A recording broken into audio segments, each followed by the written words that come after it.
बिस्मिल्लाहिर्रहमानिर्रहीम। अस्सलाम वालेकुम नाजरीन, आप यूट्यूब चैनल देख रहे हैं। मैं इमरान खान हूँ। नाजरीन, गिलगित बल्तिस्तान का हमेशा से एक रिकॉर्ड रहा और यही चीज़ आज़ाद कश्मीर में भी होती रही। और वो ये है कि जिसकी भी वफाक में हुकूमत होती है, यहाँ के लोग मजबूरन उसी जमात को वोट देते हैं या उसके उम्मीदवारों को कामयाब करवाते हैं। वजह यह है कि ये अपनी ज़िंदगी गुजारने के लिए पहाड़ों पर रहने वाले लोग हैं, इनके वसाइल बहुत कम हैं और हालात बहुत मुश्किल हैं और इनका सारा इन्हिसार वफाक से मिलने वाली इमदाद के ऊपर है। तो ये कभी भी वफाक को नाराज़ नहीं कर सकते। ये कोशिश करते हैं कि जिसकी भी वफाक में हुकूमत है ये उसके साथ शामिल हो जाएं और इन्हें वफाक कुछ ना कुछ दे दे जिससे इनका काम चल जाए। तो इसलिए हमेशा से यहाँ के लोग ये फैसला करते आए हैं कि वोट डालेंगे वफाक के नुमाइंदों को।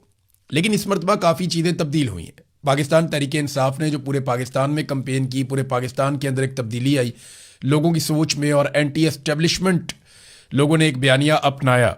उसके बाद गिलगित बल्तिस्तान और कश्मीर के अंदर भी बहुत हद तक रिजेंटमेंट हो रही है, बहुत हद तक मज़ामत हो रही है और ये पाकिस्तान की एस्टेब्लिशमेंट को पसंद नहीं है। पाकिस्तान पीपल्स पार्टी और PMLN क्योंकि इस वक्त हुकूमत में है वफाक में, तो उनके पास एक बड़ा चांस था कि वो आसानी से गिलगित बल्तिस्तान में अपनी हुकूमत बना लेते।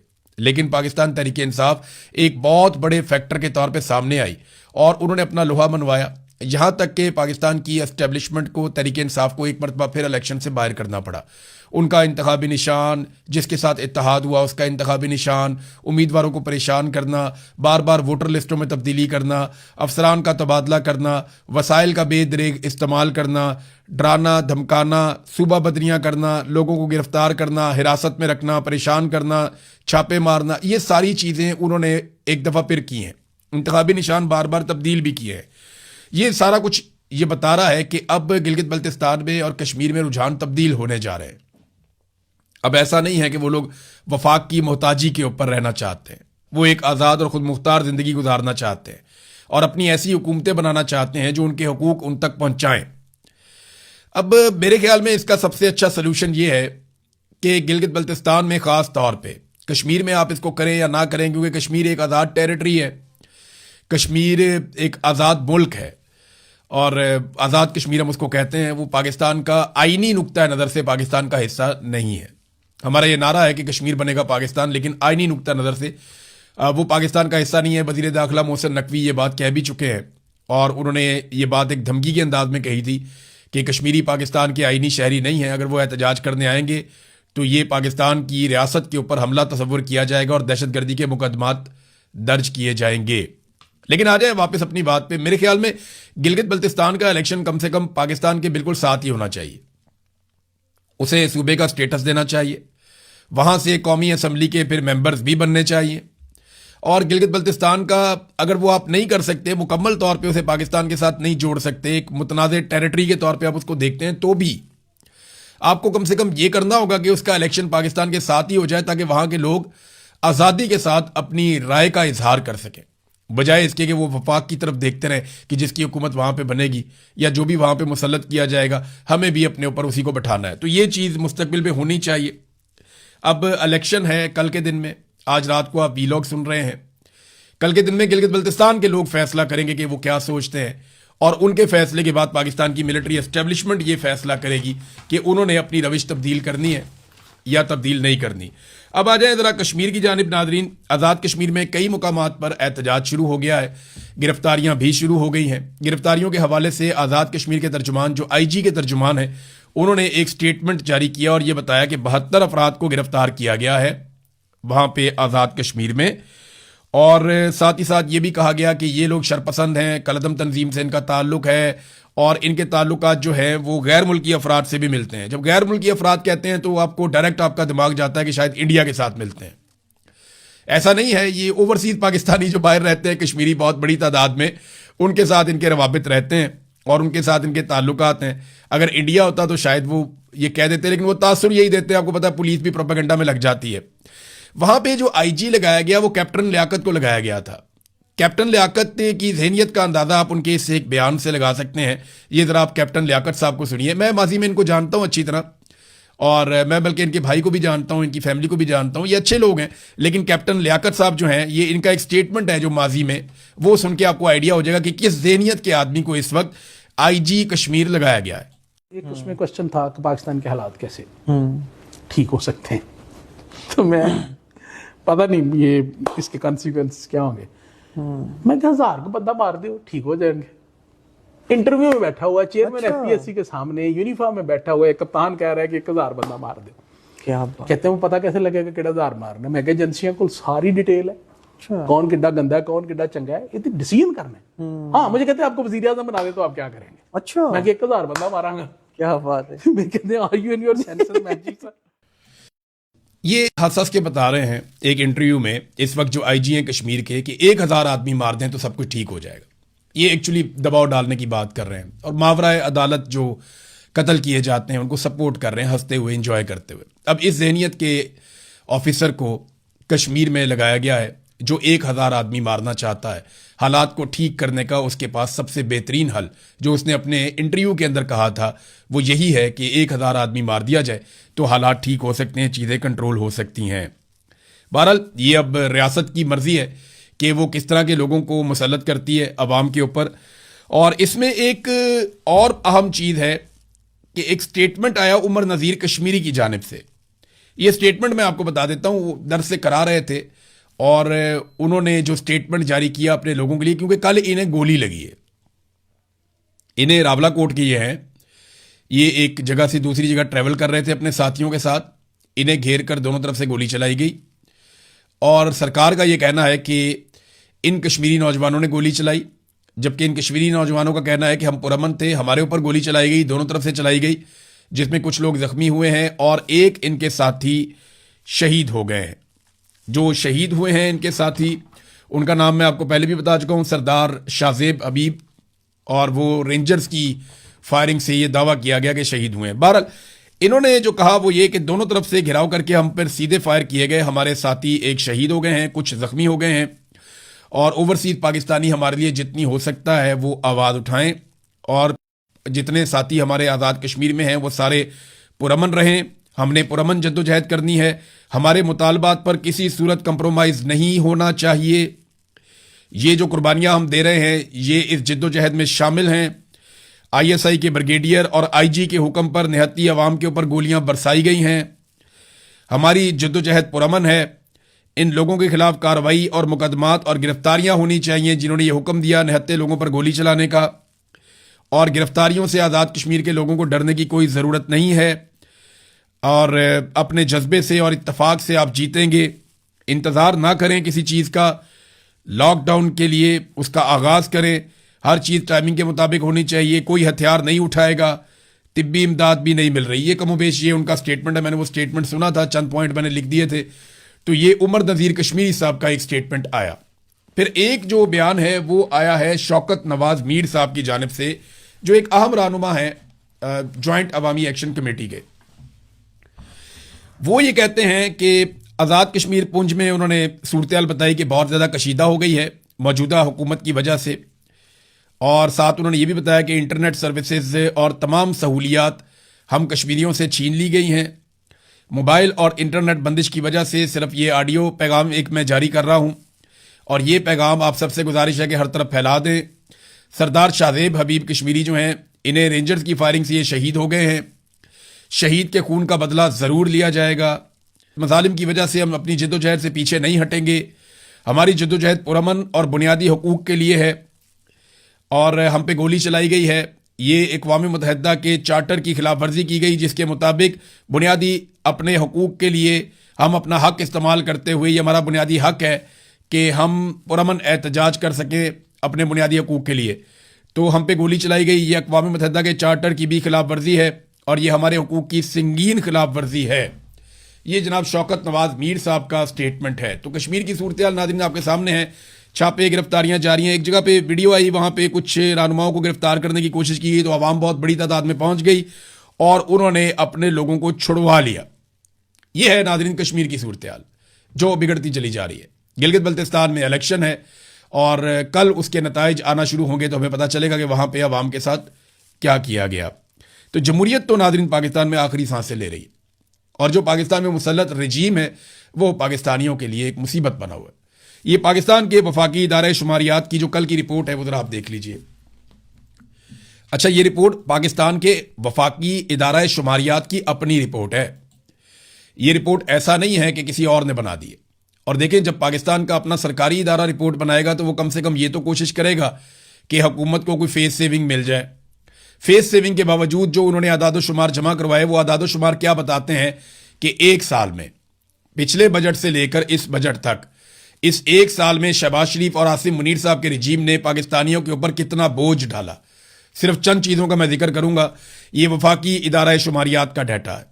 वो कहते हैं जी आटे की कीमत में 60% इजाफा हो गया, यानी जितने का आटा था उसमें 60% इजाफा हो गया।